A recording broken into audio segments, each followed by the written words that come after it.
Coach, a close ball game like this usually comes down to one or two situations. I really thought not being able to scratch in that 5th and 6th inning when you had some real opportunities came back to bite us today. No doubt about that, Jerry. Second, third, nobody out, base running mistake. In the 5th, couldn't get the next hit.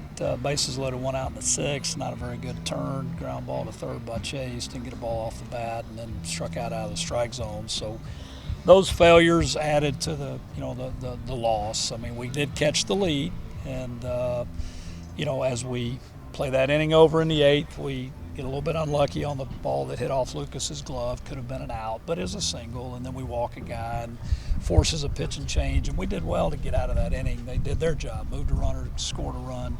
So their execution in that inning gave them a chance to win the game. Our lack of execution cost us a chance to win the game. And then, the 10th inning, the opening error really took the inning away from us, and they were able to cash in on the 5 outs they got. We didn't turn a double play ball, and when you give up 5 outs, you're going to score a run, give up runs for the other team. So very disappointing to say the least. To lose a series at home with a lead in the 8th, lot to be disappointed about. Yeah, and this game will humble you sometimes, but it'll certainly teach you some things. They were able to get both of their runs in, one on a little fielder's choice, one on a ground out. So they capitalized on the few opportunities they had, and we just missed those opportunities. Well, Lucas was great. I mean, he threw a great ball game and deserved to win. We should have spread the game out with a lead in the 5th or 6th, and we weren't able to do that. And just too many mistakes, Jerry. I've got to do a better job of getting our kids ready to compete the right way and make plays and execute better in those key at bats and those key defensive plays. And obviously the pitch and change turned out to be a mistake.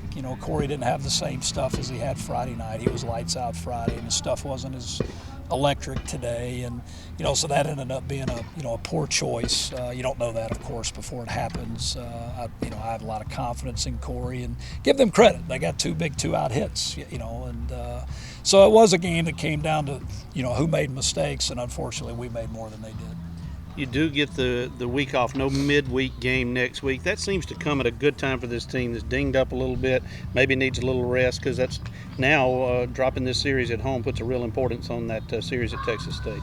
Well, they're all big, Jerry, and anytime you lose a series, you lose ground. I mean, to move up in the standings, you got to win baseball games, and we had a chance to win the series the last 2 days and failed to execute those wins. And so disappointing series loss, and you're right, it probably does come at a good time to take a couple days to regroup. And our kids got final exams starting, and we're on the road, so there's a lot on their plate too. And sometimes we always forget that these kids are in class, going to school, trying to make their grades, out here working hard, and they're kids. They make mistakes. I love them, regardless of the outcome, man. I love this group. They've given me a lot, and they'll continue to do that. So it's an important week for them to regroup, get ready for their final exams, finish the semester the right way. And wins and losses are important, but there's more to it than that. And I'll try to build them back up over the next few days, and we'll show up in Texas ready to go on Friday.